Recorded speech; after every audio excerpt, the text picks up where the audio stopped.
중국의 거대 반도체 기업이 막대한 부채를 이기지 못하고 파산 구조조정을 신청함에 따라 중국의 반도체 야망이 탐욕으로 끝날 것인지가 관심사로 떠오르고 있습니다.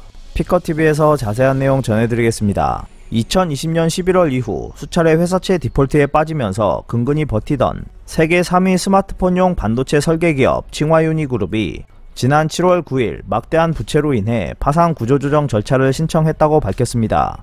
1988년 설립된 칭화유니는 시진핑 주석이 낳은 칭화대가 51% 지분을 보유한 메모리 반도체 전문 설계 제조사입니다. 이 기업은 반국유 기업으로 중국의 반도체 국산화 계획을 견인하는 역할을 했습니다. 칭화유니는 업무에 영향은 없다라고는 하지만 이는 작년 우한 홍신 프로젝트 좌절에 이은 중국 반도체 업계의 좌절이었고 2025년까지 중국 반도체 자금률 70%를 목표로 해온 초대형 투자 결과는 꽤 비참한 상황이 되었습니다.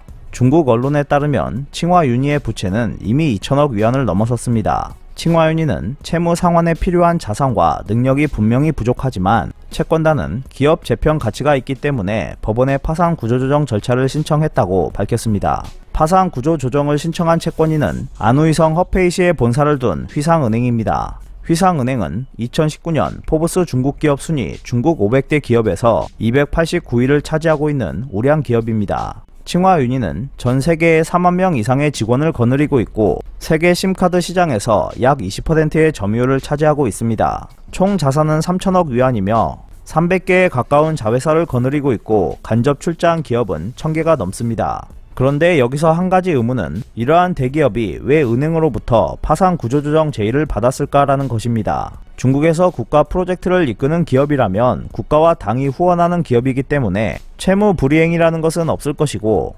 디폴트해도 정부가 자금을 보충해 줄 것이기 때문에 채권단의 원금 손실은 없을 것입니다. 칭화유니는 지난해 11월 첫 회사채 디폴트 이후 6월 30일까지 그룹 내 기업에서 이미 6건의 채권 디폴트에 빠져 있었습니다. 하지만 칭화유니는 이미 채무 위험 완화 작업을 진행하고 있고 사채 보유자와 채무 문제를 해결하기 위한 대화를 진행하고 있다고 설명하고 있었습니다. 이때 칭화유니가 지방은행 따위는 신경 쓰고 있지 않는 듯한 태도를 보였기 때문에 아마도 이번 파산 회생 신청으로 이어졌을 것입니다. 칭화유니 그룹의 해외 채무 변동이 표면화되기 시작한 것은 2019년경입니다.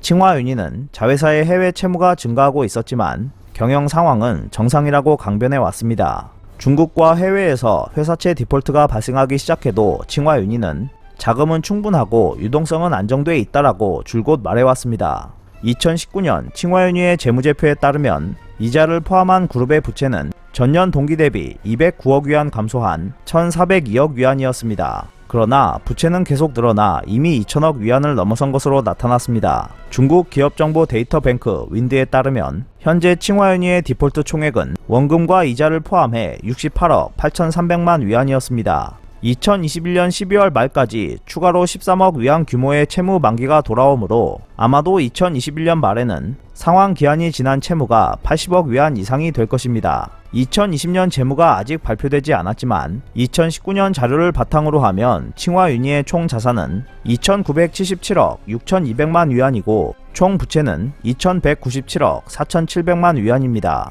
2019년 그룹의 매출은 769억 3,800만 위안이고 모회사의 순이익은 14억 3천만 위안입니다. 즉 자산의 부채 비율은 73.46%가 됩니다. 칭화유니 그룹이 이토록 부채가 많은 이유는 무모한 자회사 인수를 계속했기 때문입니다. 칭화유니는 2013년부터 60개 이상의 기업을 인수했습니다. 특히 대만 반도체 기술을 탈취하겠다는 야망 때문에 상당히 엉뚱한 짓을 했습니다. 2015년에는 움직임이 유난히 격렬했습니다.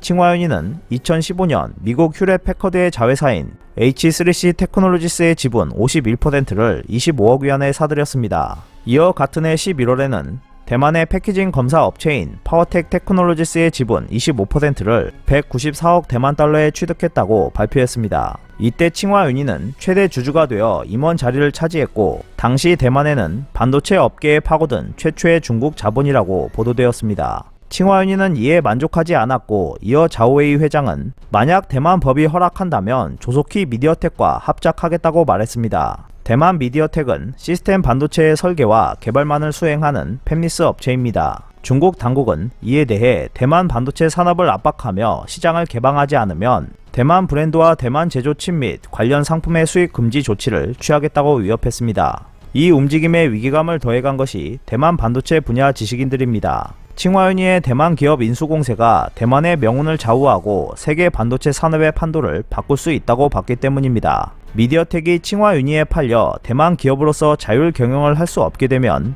대만 반도체 업계에서 미중 파워게임의 승패에도 큰 영향을 끼치게 됩니다. 미국 언론 라디오 프리 아시아에서 대만 리중생 교수의 인터뷰에 따르면 2015년 당시 대만의 반도체 분야 학자 500명 이상이 차이나 머니를 등에 업은 칭화윤희가 대만 반도체 기업을 인수하지 못하도록 하기 위해 반대 서명을 받고 대만 정부를 설득해 중국의 야심을 막았다고 했습니다.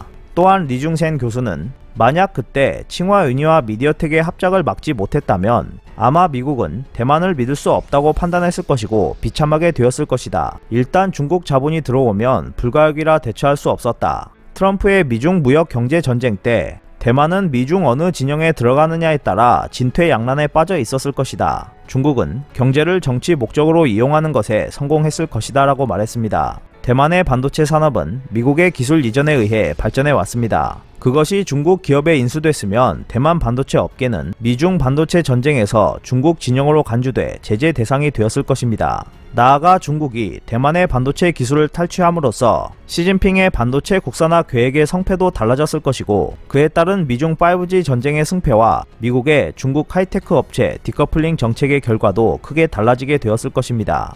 그리고 중국의 반도체 완전 국산화가 계획대로 진행되면서 미국을 중심으로 한 민주주의 진영에서 대만이 빠져 미국의 대만에 대한 관심과 신뢰도 사라지게 되었을 것입니다. 이어 칭화윤희는 대만 기업 TSMC의 주식 매수를 통해 대만 반도체 업계를 컨트롤하려고 계획하고 있었습니다. 하지만 자금 부족과 심사를 통과하지 못해서 좌절되었습니다.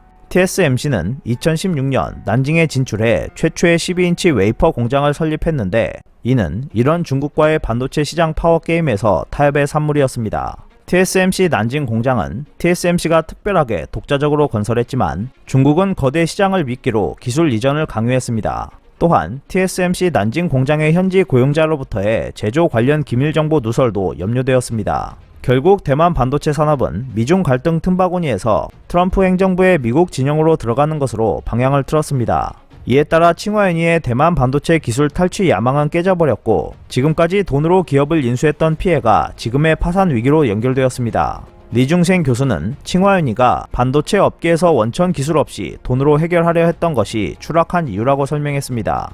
그러나 칭화윤희가 실제로 파산 절차에 들어갈지는 아직 불확실합니다. 칭화대는 누가 뭐라 해도 시진핑의 모교입니다. 중국에서는 이미 국유 기업의 디폴트나 파산 구조조정 처리가 용인되기 시작해 과거의 강성 태부 신화가 무너지고 있다고 하지만 시진핑 주안점의 국가 전략 중심 기업의 파산을 인정한다면 그것은 모종의 큰 메시지성을 가지게 될 것입니다. 일부 보도에서는 중국 최대 인터넷 플랫폼 기업인 알리바바가 칭화윤희 그룹의 클라우드 서비스 관련 기업 주식을 최대 77억 달러에 인수하는 방안을 검토 중인 것으로 알려졌습니다. 시진핑 정권이 독점금지법 위반 등으로 강력한 제재를 받고 있는 알리바바에 칭화윤희 주식 인수를 허용하게 할지도 궁금해지는 부분입니다. 어쨌거나 칭화윤희의 파산 문제는 국유 기업의 파산 처리와 반도체 정책의 재검토, 그리고 반도체 하이테크 시장을 둘러싼 미중 파워게임의 향방과 연관된 사건으로 두고두고 발목이 잡힐 것으로 보입니다.